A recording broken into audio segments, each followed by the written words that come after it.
کہ پورے ملک کے اندر کوئی سیاسی جماعت موجود ہی نہیں ہے جو سیاسی جماعت کے لفظ تعریف پہ پوری اترتی ہے۔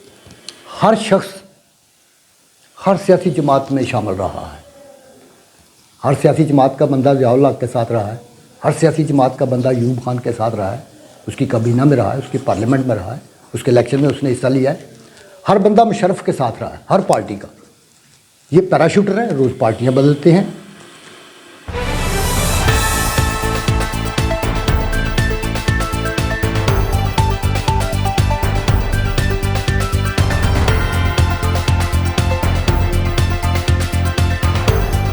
اعوذ باللہ من الشیطان الرجیم، بسم اللہ الرحمن الرحیم۔ السلام علیکم ناظرین، میں ہوں آپ کا ہوسٹ MZ TV2 سے میں ظفر اقبال ظفر، اور آج نئے دفتر میں ایک نئے جذبے کے ساتھ اپنے پرانے پروگرام آج اور کل کے ساتھ حاضر ہوں۔ اس وقت میرے ساتھ جو شخصیات بیٹھی ہیں، کل کی اور آج کی نامور شخصیات ہیں جو سینئر اینالسٹ ہیں۔ پروفیسر ریاض احمد صاحب جو کہ شعبہ سیاست زمیندارہ کالج کے صدر رہے ہیں، لا اور ہسٹری یہ بھی ان کے سبجیکٹ رہے ہیں، وہ سینئر ترین اینالسٹ ہیں، اور سابقہ ڈی ای او کالجز گجرات رہے ہیں، اور اپنے وقت میں بہترین انہوں نے مینجمنٹ کر کے دکھائی ہے۔ اور ان کے ساتھ سید امتیاز عدد کے زمیندارہ کالج ہی کے صدر شعبہ تاریخ رہے ہیں، تاریخ پہ عبور رکھتے ہیں، اور سابقہ JC ہوئے ہیں آرمی کے بھی، اور آرمی کے امور کو بھی جانتے ہیں، اور ڈپٹی DEO کالجز رہے ہیں یہ۔ اور ہمارے لیے فخر کی بات ہے کہ ہمارے دفتر پہ آپ یہ لوگ تشریف لائے ہیں، تو انشاءاللہ ہم اپنا پروگرام شروع کرتے ہیں۔ السلام علیکم جی۔ پروفیسر صاحب اور شاہ صاحب، آپ سے میرا ایک سوال ہے۔ اس وقت پاکستان ایک بہت بڑے انٹرنیشنل کرائسس سے گزر رہا ہے، یعنی ایک بہت بڑی وار ہے، جس کو میڈیا وار کا نام بھی دے سکتے ہیں، پروپیگنڈا وار کا بھی نام دے سکتے ہیں۔ بعض سیاستدان اور بعض، میں سارے نہیں کہہ رہا، بعض میڈیا پرسنز اور عوام کی، اب میں سمجھتا ہوں میری ذاتی رائے میں جو میں نے دیکھا ہے، اکثریت جن کے پاس اتنی تعلیم بھی نہیں ہے، وہ الزام لگا رہے ہیں کہ ہماری اسٹیبلشمنٹ، پہلے اسٹیبلشمنٹ کہتے تھے، اب ننگے نیترے پنجابی میں کہتے ہیں، فوج کا نام استعمال کر رہے ہیں، کہ وہ سیاسی معاملات میں مداخلت کر رہی ہے، سیاستدان کو کھل کے اپنا کام نہیں کرنے دے رہی۔ تو اس پہ آپ اپنی کیا رائے دیں گے؟ جس دور میں آپ بات کر رہے ہیں اس حوالے سے، ایک تو یہ ہے کہ اس وقت پوری دنیا بحران کا شکار ہے۔ انٹرنیشنل آپ نے دیکھا ہے کہ امریکہ نے کیا کیا ہے، رشیا کیا کر رہا ہے، انڈیا کے ہمارے ساتھ کیا ہوا ہے، بنگلہ دیش میں کیا ہوا ہے، سری لنکا میں کیا ہوا ہے۔ تو یہ بحران جو ہے، یہ ایک بین الاقوامی بحران ہے۔ ہم نے اس سے کیسے گزرنا ہے، اور یہ کس کا کام ہے، کس نے لیڈ کرنا ہے، قوم کی رہنمائی کرنی ہے اور اپنی انٹیگریٹی کو برقرار رکھنا ہے۔ اور اس میں چند عناصر، جس میں زیادہ تر جو ہے وہ یوں کہہ لیں کہ کمال یا بے اعتدالی بھی اس کو کہہ سکتے ہیں، وہ سوشل میڈیا کا ہے، کہ وہ یہ الزام دھر رہے ہیں کہ یہ سارا کیا کرایا پاکستان میں آرمی کا ہے۔ تو گزارش یہ ہے کہ ہمیں اپنے ملکی حالات کو، ملکی سیاست کو اور فیکٹس کو دیکھنا پڑے گا کہ آرمی کا رول کیا ہے، سیاسی جماعتوں کا کیا رول ہے، ایسا کیوں الزام لگ رہا ہے، اور یہ الزام کس حد تک جو ہے یہ نامعقول الزام ہے، اس میں کوئی حقیقت نہیں ہے، مکمل نامعقول ہے، مکمل نامعقول ہے۔ اور یہ مداخلت ہونے کی مداخلت موجود ہے، کیونکہ اس 78 ایئر میں زیادہ تر عرصہ جو ہے وہ پاکستان آرمی برسر اقتدار رہی ہے۔ وہ ایوب خان کی صورت میں، یحییٰ خان کی صورت میں، ضیاء الحق کی صورت میں، پرویز مشرف کی صورت میں، اور اب بھی آپ نے دیکھا کہ وہ باجوہ صاحب، باجوہ ڈاکٹرائن آج بھی عاصم منیر کا نام زیادہ اغلب ہے، ان سب پہ غالب ہے کہ جو کر رہے ہیں جی وہ اسٹیبلشمنٹ کر رہی ہے، عاصم منیر کر رہا ہے، وہی رول پلے کر رہے ہیں۔ ایسا کیوں ہے؟ آرمی کسی سیاسی مفاد کے خلاف یا پاکستان کے کسی نقصان کے حوالے سے کوئی ایسا غلط کام نہیں کر رہی کہ ہم اس کو مورد الزام ٹھہرا سکیں۔ پہلی بات تو یہ ہے کہ پورے ملک کے اندر کوئی سیاسی جماعت موجود ہی نہیں ہے جو سیاسی جماعت کے لفظ تعریف پہ پوری اترتی ہے۔ ہر شخص ہر سیاسی جماعت میں شامل رہا ہے، ہر سیاسی جماعت کا بندہ ضیاء الحق کے ساتھ رہا ہے، ہر سیاسی جماعت کا بندہ ایوب خان کے ساتھ رہا ہے، اس کی کابینہ میں رہا ہے، اس کی پارلیمنٹ میں رہا ہے، اس کے الیکشن میں اس نے حصہ لیا ہے، ہر بندہ مشرف کے ساتھ رہا ہے، ہر پارٹی کا۔ یہ پیراشوٹر ہیں، روز پارٹیاں بدلتے ہیں اور یہ اپنے کمام نہیں دیکھتے۔ ایک تو یہی سیاستدانوں نے اسمبلی کے اندر دنیا کی بدترین تاریخ ہے کہ ایک ڈپٹی اسپیکر کو قتل کر دیا، کرسی اٹھا کے اس کے سر پہ ماری اور اسپیکر قتل ہو گیا۔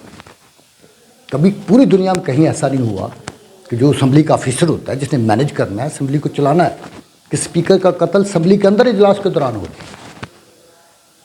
یہاں پہ تو کوئی سیاستدان یا کوئی گروہ، یہ گروہ ہیں، سیاسی جماعتیں نہیں ہیں، یہ کسی قانون، کسی ضابطے، کسی اخلاقیات، کسی آئین کو ماننے کے لیے تیار ہی نہیں ہے۔ یہ اپنی ضد پہ اڑ جانے والے، اپنی بات پہ اڑ جانے والے، کسی قانون کو نہ ماننے والے لوگ ہیں، اور موقع ملتے ہی پارٹی بدل جانے والے لوگ ہیں، دوسری پارٹی میں چلے جاتے ہیں۔ اب کسی شخص کی تعریف میں سب سے جو آنیسٹ اور اچھا پنجاب یونیورسٹی کے وہ ماشاءاللہ پریزیڈنٹ بھی رہے ہیں، جاوید ہاشمی، کہاں سے چلے تھے جماعت اسلامی سے، کہاں وہ تحریک استقلال، کہاں وہ نون لیگ، کہاں وہ جو ہے وہ تحریک انصاف، پھر کہاں وہ گئے، کیسے گئے، یہ کہاں سے آیا جنگیر ترین، علیم تفضل اور یہ سارے کہاں گھوم رہے ہیں، یہ یلم والے صاحب جو ہیں کہاں، کون کیسے کہاں جا رہا ہے، کس کس پارٹی میں رہے ہیں۔ کوئی شخص، میرا یہ دعویٰ ہے کہ جو موجودہ لوگ بھی بیٹھے ہوئے ہیں اسمبلی کے اندر، آج بھی ایم پی، آپ کسی کو پکڑ لیں، اس کو کہیں اپنی پارٹی کا منشور سناؤ، اس کے پاس اس کی کاپی بھی نہیں ہے۔ ایسا بھی ہم نے دیکھا ہے کہ دن کو وہ ایک پارٹی کا، رات 12:30 بجے دوسری پارٹی کا ٹکٹ مل گیا، آخری دن تو وہ دوسری پارٹی میں شامل ہو گئے، رات 12 بجے، کہ 12 بجے وہ دن کلوز ہو جاتا ہے، وہ اس پارٹی میں شامل ہو گیا۔ ان کا رول یہ ہے، تو اگر آرمی اس میں دخل اندازی نہ کرے تو یہ تو پوری اسمبلی میں قتل و غارت ہو جائے، یہ مار دے ایک دوسرے کو۔ آپ نے کیا سیاستدان، آپ کے مطابق سیاستدان ٹوٹلی نائر ہے؟ یعنی کیا سمجھتے ہیں کہ ہمارے ملک میں کوئی سیاسی جماعت یا کوئی سیاستدان ایسا نہیں ہے کہ جو اپنا حقیقی رول ابھی ادا کر سکے اپنے دعویٰ کے مطابق یا اپنے کریکٹر کے مطابق جو اس کو دیا گیا ہے؟ اور کیا ہمارے ملک میں سیاستدان جو ہیں یا ہماری سیاسی جماعتیں بغیر اسٹیبلشمنٹ کے کوئی جماعت بھی نہیں چل سکتی؟ آپ کا کہنے کا مقصد یہ ہے؟ نہیں، میرا مقصد یہ نہیں ہے، میں یہ کہہ رہا ہوں کہ کوئی سیاسی جماعت ہی نہیں ہے، وہ ان کے ذاتی گروہ ہیں۔ جو پارٹی کا سربراہ ہے، کوئی بھی پارٹی ہے، وہ جب چاہے کسی کو کان سے پکڑے نکال دے، جب چاہے کسی کو پارٹی کے اندر لا کر پریزیڈنٹ بنا دے، جب چاہے اس کو جنرل سیکرٹری بنا دے، جب چاہے اسے آؤٹ کر دے۔ ون مین شو ہے، وہ مالک ہے، مختار کل ہے اس پارٹی کا، نہ وہاں پہ مشاورت ہوتی ہے، نہ وہاں پہ جمہوریت ہوتی ہے، چند خاندان ہے۔ ایوب خان کے دور میں یہ ایک بڑی بات زبان زد عام تھی، صحافت میں بھی اور لوگوں میں بھی، اور یہ حقیقت ہے کہ پورے پاکستان پہ، معیشت پہ، سیاست پہ، طاقت پہ 22 خاندانوں کا قبضہ ہے، ٹوٹل 22 خاندان۔ اس وقت تو آبادی بہت تھوڑی تھی نا، 4-5 کروڑ آبادی تھی، آج 25 کروڑ آبادی ہے۔ آج انہی کی آگے شاخیں 22,000 خاندان کا قبضہ ہے پوری سیاست میں۔ اپوزیشن میں بھی وہی ہوتے ہیں، حکومت میں بھی وہی ہوتے ہیں، تو وہ سیاسی جماعت بنا ہی نہیں سکے۔ اعتزاز احسن جیسے دنیا کے 8ویں ذہین ترین شخص کو بھی بلاول کے سامنے ہاتھ باندھ کر کھڑے ہونا پڑتا ہے کہ جناب کیا حکم ہے، تو وہ پارٹی بنے گی، پارٹی چلے گی۔